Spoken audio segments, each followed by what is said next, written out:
Hi and welcome to Data Garden. Thanks for checking out my video. I hope you're doing very well. Today we are back in our RStudio for Beginners series and we want to cover the topic of binary classification. What that means is that we have a predictive problem where the outcome only can have two types, such as yes or no, true or false, you name it. In particular, our problem will be that we will look at the passengers of the Titanic and we want to predict whether someone would survive or not survive based on some attributes of the passenger. If that sounds super interesting to you, then make sure to continue to watch this video. If you are more interested in problems where the variable to predict is continuous, so-called regression problems, then I have already made a video for you which I will now show in the top right corner of the screen. But for now, let's load the dataset for this particular problem. And this dataset is actually from the package car data. I have tried to look for a dataset in the included data in R, but I haven't really found anything all too useful. So I hope you have the dataset, the library car data already on your computer. If not, then you can install it with the install packages command. For now, let's load the library. It's called library car data, like this. Press run. And this one has a lot of really nice datasets. They are from the companion for applied regression, which is another really good package for R. And there are some example datasets. So because our dataset that we want has to do with survival, that's how we're going to name our first object. So it's going to be called survival, and we define that as car data double column, and then it's called Titanic survival, this one. So let's run. So we have loaded. We see it has 1309 observations of 4 variables. And the first thing we want to do is we want to remove the row names of the dataset because they don't really contain any information and they just obstruct our working. So type row names of survival and we define that as no.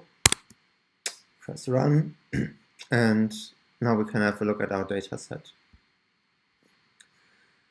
So there we have it. We see that it has 4 columns and 1309 rows. And the first column is actually what we want to predict, which is whether the person survived or not.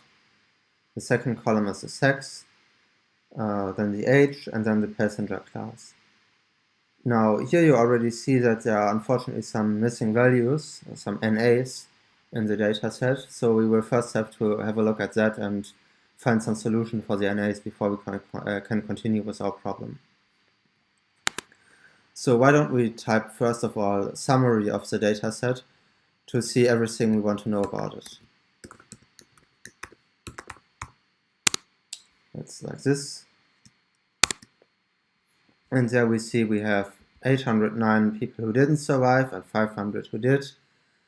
We have a distribution of the sex that is more male dominant rather than more females. You see that the oldest person was 80 and the youngest person was less than 1 year old. And we see that the majority of the passengers traveled third class, followed by first class and then second class. Unfortunately, we also see that we have a whole 263 missing values, and for these we will have to do something. Now there are 2 kind of easy fixes for that. The first is that we just exclude all the rows that have missing values, but that comes with the obvious disadvantage that we also lose information about sex and passenger class. The alternative would be that we override the NAs with a moment of the distribution or with a predicted value,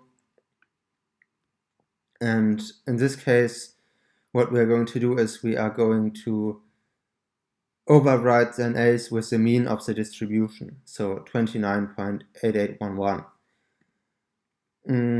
That is not always the right thing to do, and you should be careful doing it.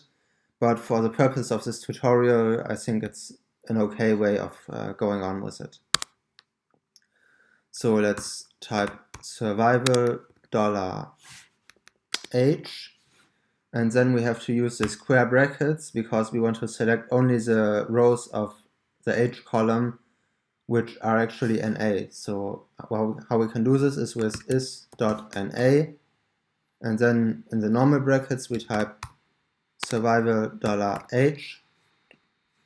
So what we're looking at is the column H of the dataset survival, but only the rows where the column H of dataset survival is NA. And we will define that as the mean of survival $H, but we have to add a second condition to that because like this the mean cannot be defined, so we have to type comma na.rm, let's see it here already suggested, equals true. So we press run.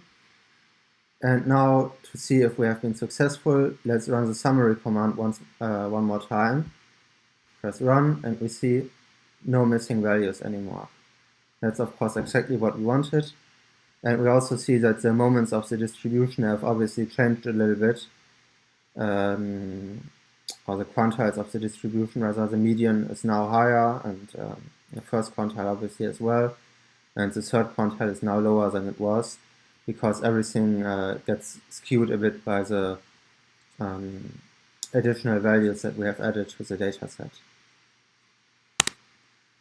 Now, in the second step, what we want to do is we want to split the full dataset into a training data and a test dataset. Because clearly, if we only predict the same observations that our model has already seen, then our results will be a bit over-optimistic. So in order to get a realistic image of how good our model is, we have to exclude some of the original data, which we can then use to make predictions and test how good our model actually is. Now, there are several ways of doing this. I think one of the easiest ways is to create an ID variable and then select part of the ID variable for training and exclude these observations from tests. So what we have to do is we add a column to the survival data frame. So type survival $, we're just going to call it ID, and we define that as 1 colon n row survival actually that's it already, 1 to n row of survival. Let's have another look at the data set, and we see that here it has added numbers from 1 all the way down to 1309. So that's very nice. And now we can select from this column by using the sample command. So we create a new data frame called training, and we define that as survival. And then in the square brackets we use the sample command. So we type sample, and then our criterion for sampling will be survival $ID. And after the comma we still have to type how much we want to sample. And in this case, let's say we want to use 70% of the observations for training and 30% of the observations for testing. So how we can do this, we type as a size round n row survival times 0.7.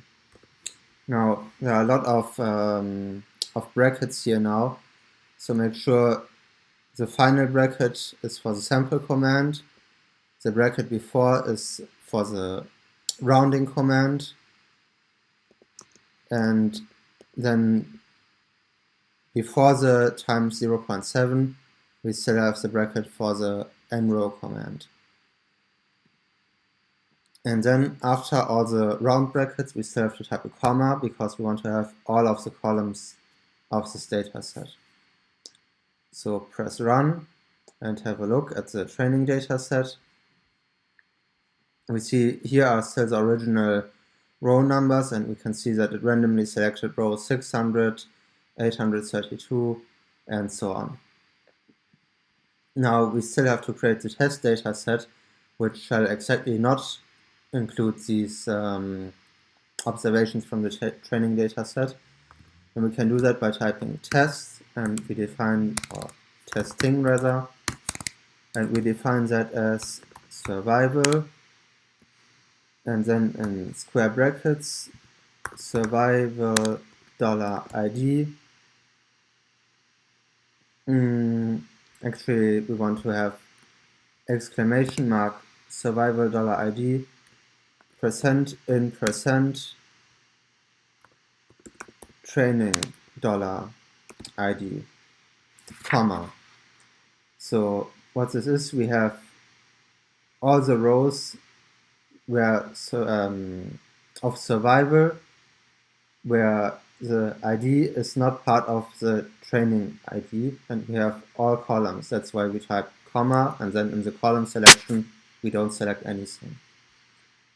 Press run, and we see it's 393 rows. And to make sure that we have made done everything right, let's do a quick test and type in brackets nrow of training plus nrow of testing equal nrow of survival, and we see it's true. So it looks like we have done everything right. So with that done, we can actually go into the creation of the model already. And what we want to use for this model is logistic regression. Now, in this video, I don't want to go into what a logistic regression actually does and how it works, but we just want to go into how to use it. I think the math is good to know, but for the start, I think it's the most important that you can actually get some nice results for your machine learning problems.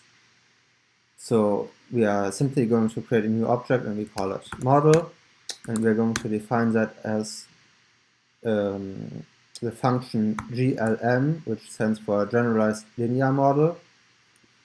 And in the brackets we see that we can define a whole lot of things, and we're going to start with the formula, and that equals survive as a function of sex plus age plus passenger class, like this. And in the next step we define the data, that equals training, and then finally we have to type one more comma, and then in the last step we define the family of the predictive problem. So we type family equals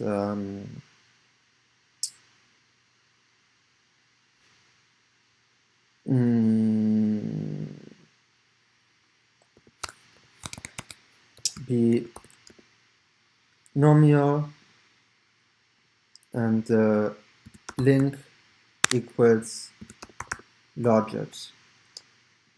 Now I think that you don't really have to know for now what this means. We will go into that in a later video, but for now you see that this part, the formula and the data, is the same for a regression problem, and you just have to add this part to your problem to make it a classification problem, a binary classification problem. That's basically because the distribution of outcomes follows a binomial distribution in this type of problem. So we press run, and we see everything work out well. So we now have our model. And like with any other model, we can actually use the summary function of the model. So let's do that for now. So luckily we see that all the variables are very, very significant.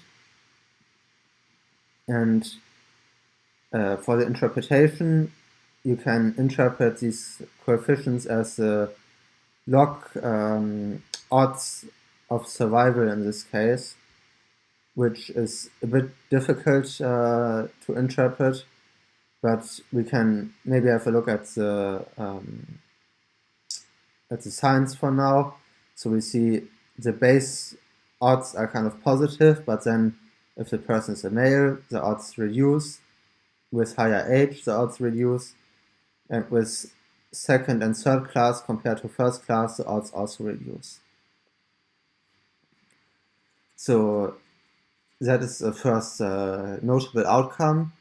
But now, of course, what we want to know is how our model performs on new predictions. And that's where our testing data set comes into play that we created earlier.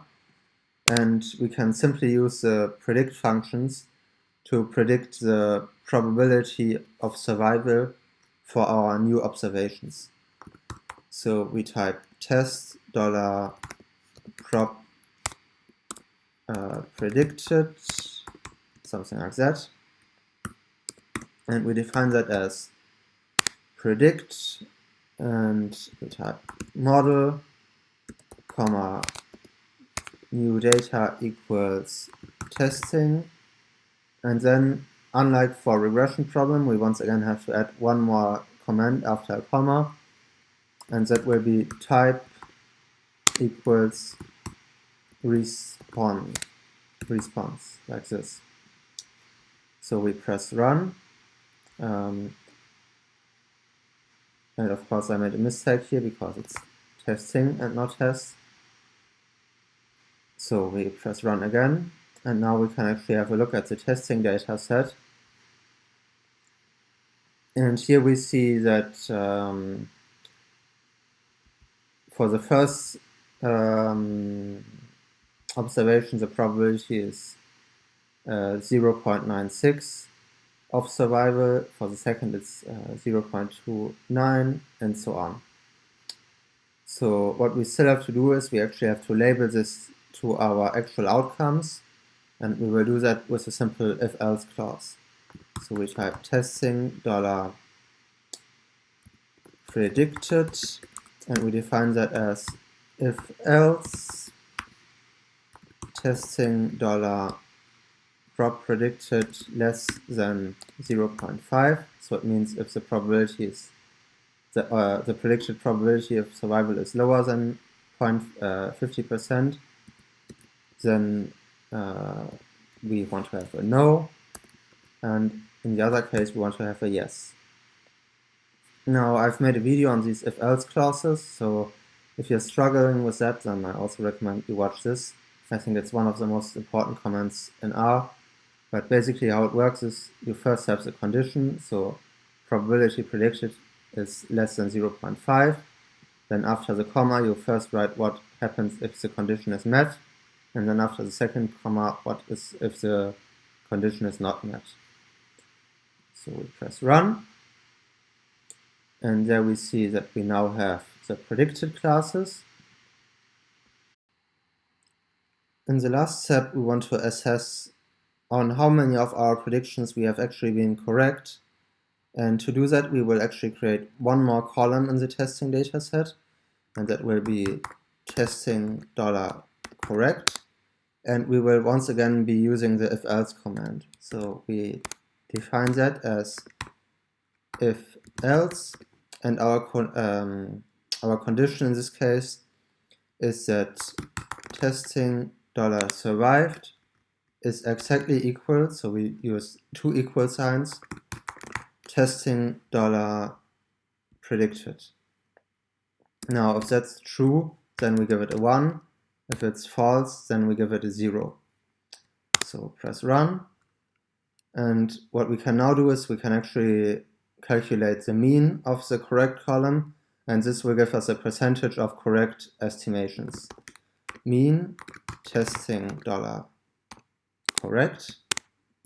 And we see that we have classified 47.8% of observations correctly. If we want to get a little bit more of an in-depth view, we can also use the table command. So type table, and then we first type the testing $survived, which is kind of the first variable that we want to compare, and then we type comma, testing $predicted, which means that we will create a table of all possible combinations, like the amount of outcomes of all possible combinations of these two variables. Press run.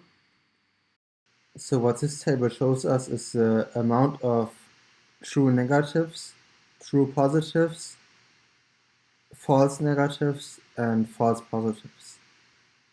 So let's first look at the number 199 here. That means that in 199 cases, the actual outcome was no survival, and we have predicted no survival. Then we have 95 cases where the actual outcome was survival, and we have predicted survival. But we have also 64 cases where the person has survived, but we predicted they wouldn't survive. And we have 35 cases where the person did not survive, but we predicted that they would survive. So with this table, we have concluded the tutorial. To summarize, we have learned how to deal with missing values in our training dataset, how to split a full dataset into training and testing, how to create a logistic regression model, how to use that model on unseen data to make our predictions, and how to compare our predictions with the actual data in order to find the accuracy of our model.